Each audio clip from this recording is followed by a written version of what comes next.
Parkersburg South High School. And I'm Mackenzie Rice, the athletic trainer at Parkersburg High School. Today we're going to show you how to go through a lower body rehabilitation exercise plan as we would do with our athletes at the high school. We are not physical therapists, we're not doctors, so you want to consult with those medical professionals before doing something like this. You want to make sure that anything that you're doing does not cause you pain. But this is for, say, you were out running and you have a slight ankle sprain, something like that. These are things that can help you strengthen your lower body as well as overcome small minor injuries. We do all of our rehabilitation in phases. I'm going to show you the first 3 phases today. We're going to start out with some range of motion exercises. We're going to move on to strengthening exercises and then on to plyometric and balance exercises. Plyometrics is basically just jumping. We would then move our athletes on to functional phase for returning to sport at that point. So starting out with range of motion, the first exercise we're going to show you is ankle circles. So you're going to raise your leg. You can do this sitting down if you put something under your calf to raise it so it's off the ground.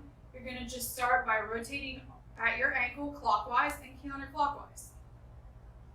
You are going to do about 30 of each. This is just to loosen up that ankle joint. If you've got any swelling in there, it's to help move any swelling out. And you want to make sure that you're not moving your whole leg, you're only moving at your ankle. The next exercise that we're going to go through is the ankle alphabet. You're going to pretend that there's a pen on the tip of your big toe. You're going to draw your uppercase alphabet in the air. Again, doing the same thing as before. You can either sit in a chair and do this, or you can sit on the ground with something propping your leg up. You can even sit on the couch with your leg off the edge of the couch. So then you would switch to lowercase alphabet. You would do each of these about 3 times. I know that our kids get really tired of doing these. It is repetitive, but it helps loosen that joint and get any swelling that's in there, any inflammation out. After you would go through those 3 times each, you're going to move on to an exercise that helps at your knee called heel slides. What you need for that is something that you can put under your foot that is going to allow it to slide. So we're using a slider. You can use a towel on hardwood floor, or you might be able to slide just with your sock. So you're going to put your heel on whatever you are using to slide and just basically pull it back towards yourself, getting as much range of motion as you can get through that. You're going to do that about 10 times, and then you're going to switch to your other side. It's always good to do these exercises with both legs. Even if it's only one that's injured, you can always strengthen your other leg at the same time. You don't want to have an imbalance when you go back that causes you to be predispositioned to another injury. After that, we're going to move on to a hip range of motion exercise. We're going to do side leg lifts.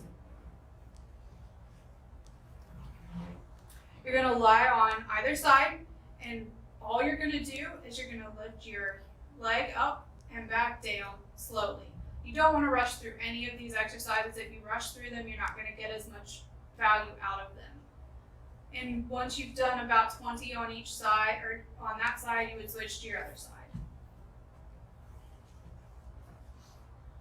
To make these more difficult as you progress, you can add some type of weight at your ankle if you've got something like that.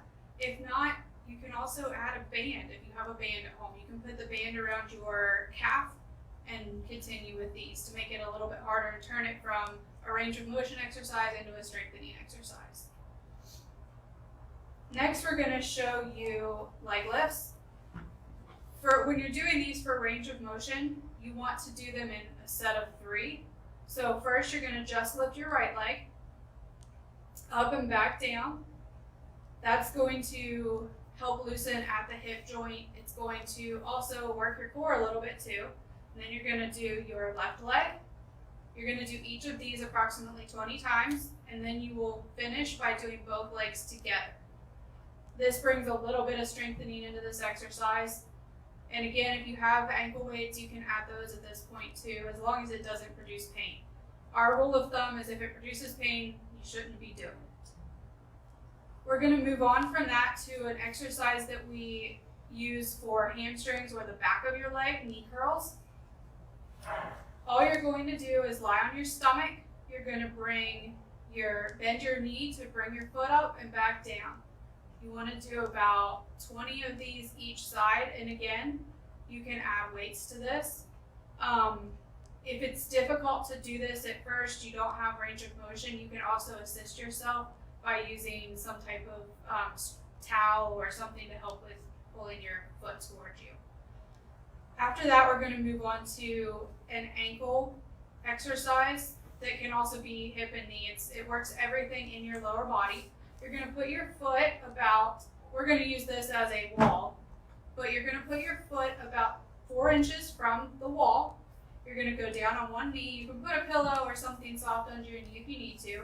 And the goal of this exercise is to take your knee as close to the wall as you can and then come back and continue doing that. This not only helps with range of motion at your ankle, but it helps with hip flexibility because it's a hip stretch that we use as well. And it helps with range of motion at your knee. And when you switch sides, and so you want to do about 20 of these each side.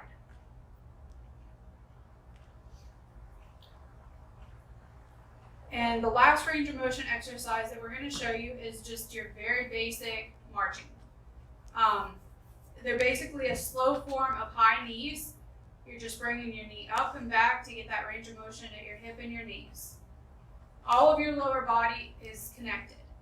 If you've got an injury at your hip, your knee, your ankle is involved too. It could be part of your problem. So exercising all the different joints will help with any lower body injury. Once this range of motion phase feels comfortable, you don't have any pain, it's easy. That's when we move on with our athletes to the strengthening phase. The first thing that we're going to do with the strengthening phase is an exercise called donkey kicks. You're on your hands and knees and you're just raising your leg straight up, your foot towards the ceiling, while you're keeping your core and your glutes tight. That's important for this exercise for the strengthening, is to keep everything tight while you're doing this. Then you would switch to the other side. You also want to make sure that your hips are level. They don't tilt up or down.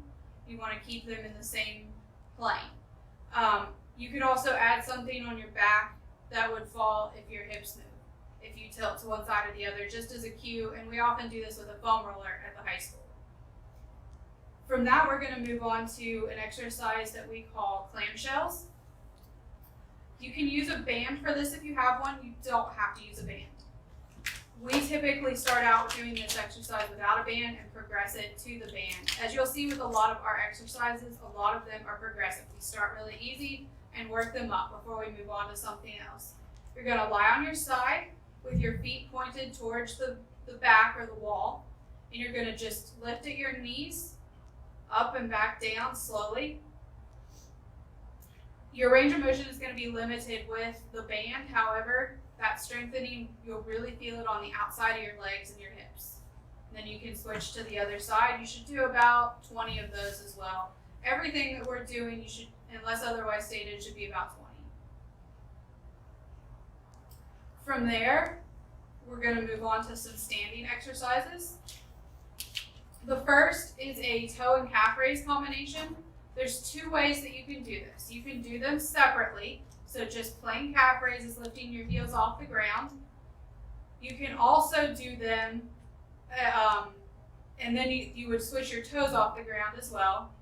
These are harder for most people. If it's something that you can't do standing at first, you can sit in a chair to do this as well. But we can also do a rocking motion to do them both together. And this adds a little bit more of a balance aspect to it.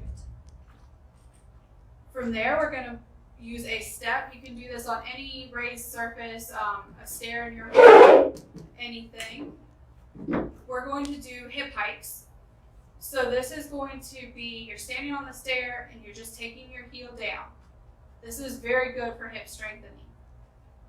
All you're doing is just raising and lowering. And then you would switch to the other side. And if you can't get all the way to the ground, that's okay. Go in the range of motion that's comfortable for you. You can even do it without even going down to the ground by just moving your hip. That's another way to do it if it's more comfortable that way. You can also use this step for step-ups as well, starting with your right foot going forward and then coming down, leading with your right foot for 20 reps, and then leading with your left foot for 20 reps. It also would help to go to the side, so stepping up with right and then left and then back down, and then switching to the other side.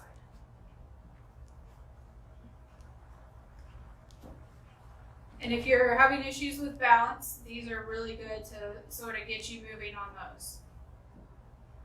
From there, we're going to move on to just a very basic squat. Now, to help you if you are not used to squats and your form is not great in this time where you can't work with a personal trainer or someone to get your form right, a trick that we use with our athletes is to put a band around your knee, around your thighs, right above your knees. This helps you stay in place while you're squatting. Your knees should never go past your toes. A lot of our athletes, their knees will go out when they're squatting. This helps train them to keep their knees in and keep their chest up and body forward. And you can also, once these are easy, you can modify to different versions of narrow or wide squats. From there, we're going to move on to a three-way lunge. I like to do combination movements with my athletes. So you're going to come first into a front lunge, making sure that your knee doesn't come past your toes, going out to a side lunge, and then back to a reverse lunge. And then you would just repeat that sequence and then do it on the other side. For about 20 reps, you can even lower this one to 10. Lunges are uncomfortable for a lot of people, and obviously you would not do this until you could do it without pain. From there, we're going to adjust a little bit here. We're going to put a band around this chair. You do not have to do this with a band. It is enough of a workout without adding a band to it. But a lot of times we will put a band around one of our tables in our athletic training room in order to help them with strengthening. We use this a lot with our track athletes for just strengthening for running. So you're going to start by going out to the side. That's your first way. And then you would turn and you're going to go back. This is your second way of the four-way hip. You're going to turn again, and you're going to be going across your body for the third way, and turn again, and you're going out. And that's your four ways. You would do 10 to 20 reps of that, and up the reps as you progress and get stronger. From there, we're going to move on to the same ideal, just for your ankle. So we're going to move on to four-way ankle. You can use a band. You don't have to use a band. It's not necessary. It does help increase your strengthening if you have something. You can also use a towel, just as to hold your own resistance for yourself. So we're going to start like you're pushing a gas pedal. That's the first way. And bands do roll up a lot. That happens. It's not a big deal. And then you're going to switch and you're going to put your foot out. And this one's a little bit harder, so you use your other foot to help you keep the band in the right spot, or the towel if you're using a towel at home. This is really good, and this direction is going to be one of your hardest directions to do for anybody, no matter whether you have an injury or not. You're going to switch and you're going to pull your foot in.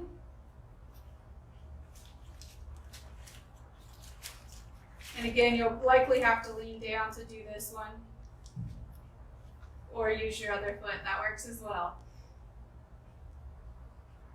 And the final of your four-way motions is pulling back towards yourself. This one I find easier if your knee is slightly bent and you hold it with your foot to pull back on. And that's your 4-way ankle. So these are most of our strengthening exercises that we use with lower body. We'll add stuff in that's a little bit more specific to the athlete's sport. From there, we'll move on to the plyometrics and balance. Most of our athletes have issues with balance, so we always like to add balance into our rehabilitation plans. Better balance usually leads to increased performance. So we're going to start with weight shifts. This is the very basic of balance. You're just shifting your weight from your left side to your right side and just working on that balance, keeping straight, not falling to the side. From there, we're going to switch to tandem walking, which is you put your right foot in front of your left, heel to toe, and you're just walking in a straight line. This is sometimes difficult for people at first. Once you're training on it, you get better. I like to add going backwards as well. This is a real test of balance. It's going backwards in the straight line. Most people can't do this at first. It's something that you have to learn how to do. From there, we're going to just move on to your single leg stance. So we're going to balance on just the right leg, eyes open, just straight balance for 30 seconds. If this becomes easy, you move on to eyes closed. This becomes a little bit harder. We try to encourage you to not take your hands off your hips to help you balance. When this becomes easy, a lot of times we'll bring in some type of uneven surface. We use a foam pad, but you can use a pillow, anything that's soft and uneven. You would switch to your left leg. Just so you want to make sure you're doing both on each leg. You're going to balance just eyes open first, and then once that's easy, you switch to eyes closed. And this is often very difficult, and most athletes even cannot do this. So from there, we're going to move on to a single leg deadlift. Now, you can see this exercise used as a strengthening exercise as well, but when we're using it as balance, I'd like to start out without a weight. So you're going to stand on your right leg, and you're reaching your right arm towards the floor while your left leg comes up. To increase the difficulty with the balance, you do not let your left foot touch the floor in between each rep. That really increases your balance. It also is a very good strengthening exercise too. We're going to switch to the other leg. Now when this becomes easy, you can add that weight into your hand or even a weight on your ankle, either way. From there, we're going to move on to our plyometric exercises. That's just jumping. Having your foot hit the floor is what qualifies it as a plyometric exercise. We're going to have a line here. You can create your line out of whatever you want to at home. We're just going to do forward and backward hops over the line. You would do about 50 of these and then turn to the side and do side jumps. This is really helpful with your return to sport. It's getting these plyometric reps in. You do 50 of those as well. From there, you're going to move on to squat jumps. So you're going to start with your basic squat, and then when you come up, you jump and back, and you just repeat them over. You can probably only do about 20 of these. You want to make sure that you're landing correctly, and that's what you want to pay attention to. You want your legs to come straight down. You don't want them to go out or in. Okay, from there, we're going to move on to something that I call speed skaters. So you're going to jump out with your right foot, taking your left foot behind you at a diagonal. And when you want to bring a little bit more balance into this, you have your back foot not touch the ground. And it becomes a balance exercise as well as a plyometric exercise. The last thing we're going to show you here is a power skip. You only want to do about 10 to 20 of these. You're going to jump up with one foot while the other knee raises. And then you can alternate or even move forward. You can stay in place. It doesn't matter either way. And these are some of our basic exercises that we use for rehabilitation with athletes. Next week, we're going to show you some upper body rehabilitation exercises. And again, please do not start this without consulting with your doctor or physical therapist. This is not a replacement for physical therapy with an injury, but just while you're stuck at home, this is something that you could even work on just to be stronger when you come out.